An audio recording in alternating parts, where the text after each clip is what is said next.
friends, welcome to Ambience kitchen. நம்ம கிச்சன்ல எனக்கு என்ன பார்க்க போறோம்னா சேமியா ஜவ்வரிசி பாயாசம் பார்க்க போறோம். அதுக்கு முன்னாடி நம்ம சேனலை என்ன சப்ஸ்கிரைப் பண்ணாதவங்க சப்ஸ்கிரைப் பண்ணிக்கோங்க. அப்படியே பக்கத்துல இருக்கிற பெல் பட்டனை அமுத்திக்கோங்க. அப்பதான் அப்லோட் பண்ற எல்லா வீடியோ உங்களுக்கு கிடைக்கும். வாங்க எப்படி பண்ணலாம்னு பாப்போம். சேமியா ஜவ்வரிசி பாயாசம் பண்றதுக்கு நமக்கு தேவையான பொருட்கள் பாத்தீங்கன்னா 1/2 லிட்டர் பால், அப்புறம் சேமியா 100 கிராம் சேமியா, 1 கப் சேமியா, 1/2 கப் ஜவ்வரிசி, 2 கப் சர்க்கரை. நம்ம எந்த கப்பால சேமியா மெஷர் பண்றோமோ அதை சேம் கப்பால தான் மற்ற இன்கிரீடியன்ஸும் நம்ம மெஷர் பண்ணிக்கணும். அப்புறம் ஒரு 20 போல திராட்சை, 20 போல முந்திரி, ஆப்ஷனல் தான், எந்த நட்ஸ் வேணாலும் சேர்த்துக்கலாம். அப்புறம் ஒரு ஏலக்காய், ஒரு 5 ஏலக்காய் இதை நசுக்கி வச்சிருக்கிறேன். அப்புறம் பாத்தீங்கன்னா கீ வந்து 1 டேபிள் ஸ்பூன் கீ. இவ்வளவுதான் தேவையான பொருட்கள். வாங்க எப்படி பண்ணலான்னு பார்ப்போம். ஒரு அடிக்கனமான பாத்திரம் அடுப்புல வச்சிருக்கிறேன். இது நல்லா காயட்டும்.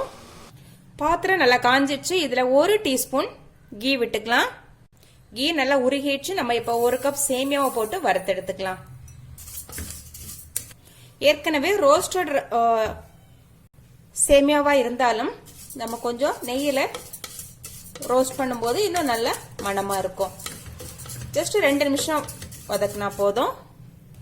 வறுபட்டுடுச்சு. இதை இப்ப நம்ம மாத்தி வச்சுக்கலாம். இப்ப இதே கடாயில நம்ம ஜவ்வரிசி சேர்த்துக்கலாம். சேர்த்து 4 கப் தண்ணி சேர்த்து இதை வேக விடுவோம். ஜவ்வரிசி நல்லா வேகட்டும். ஜவ்வரிசி ரொம்பவே சூப்பரா இப்ப வெந்துடுச்சு. இது எப்படி வெந்துடுச்சுன்னு நமக்கு தெரிஞ்சுக்கலாம்னா இதை வாயில போட்டோம் அப்படின்னா நல்லா அப்படியே சாஃப்டா இருக்கும். இப்ப நல்லா வெந்துச்சு. இது பாத்தீங்கன்னா 15 மினிட்ஸ் ஆயிட்டு எனக்கு வேகிறதுக்கு. ஒவ்வொரு ஜவ்வரிசியோட தன்மைக்கேற்ப வேக்காடு கூட குறைய செய்யும். இப்ப நம்ம வறுத்து வச்ச சேமியா போட்டுக்கலாம். ஜவ்வரிசி வேகும் போது நடுநடுவா நம்ம கிளறி கொடுக்கணும், இல்லைன்னா அடி பிடிக்கும். இப்ப ஒரு 2 நிமிஷம் இந்த ரெண்டுமே சேர்ந்து வேகட்டும். இப்ப 2 நிமிஷம் ஆயிட்டு நான் பால் விட்டுக்கிறேன். 1 கப் தண்ணி கூட சேர்த்துக்கலாம்.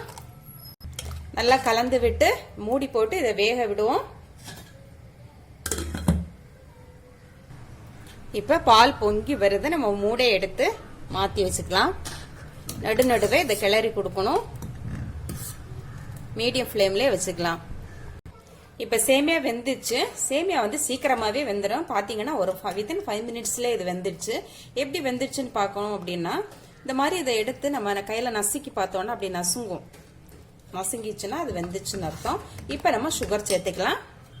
சுகர் 1.5 கப்ல இருந்து 2 கப் வரைக்கும் சேர்த்துக்கலாம். மிதமா மீடியமா சுகர் எடுக்கிறவங்க 1.5 கப் போதும். நல்ல சுகர் வேணும் அப்படிங்கிறவங்க 2 கப் சேர்த்துக்கலாம். எப்பவுமே ஜவ்வரிசி சேமியா வெந்ததுக்கு அப்புறமா தான் சுகர் சேர்க்கணும். அப்பதான் ஜவ்வரிசி சேமியா நல்ல வேகும்.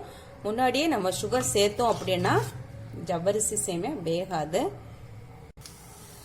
இப்ப நெய்யில வறுத்த முந்திரி திராட்சை போட்டுக்கலாம். நெய் வந்து இது கம்மியா தான் சேரும், அதிக நெய் சேராது இந்த பாயாசத்துக்கு. ஓகே, இப்ப நல்லா கலந்து விட்டுக்கலாம். இப்ப நம்ம ஏலக்காய் சேர்த்துக்கலாம். ஏலக்காய் இந்த மாதிரி நசுக்கி சேர்க்கும் போது அந்த அளவு வாயில கடிப்படாது. நம்ம பிளேவர் நல்ல பாயாசத்துல இறங்கும். அதே டைம் அந்த பீசஸ நம்ம குடிக்கும் போது எடுத்து மாத்தி வச்சுக்கலாம். ஓகே, நம்ம பாயாசம் இப்ப ரொம்பவே சூப்பரா ரெடி ஆயிடுச்சு. ஓகே ஃப்ரெண்ட்ஸ், இந்த ரெசிபி உங்களுக்கு பிடிச்சிருந்தா ஆம்பியன்ஸ் கிச்சனை சப்ஸ்கிரைப் பண்ணி, லைக் பண்ணி, ஷேர் பண்ணி, கமெண்ட் பண்ணுங்க. மீண்டும் நல்லதொரு ரெசிபியோட உங்களை சந்திக்கிறேன். Bye by.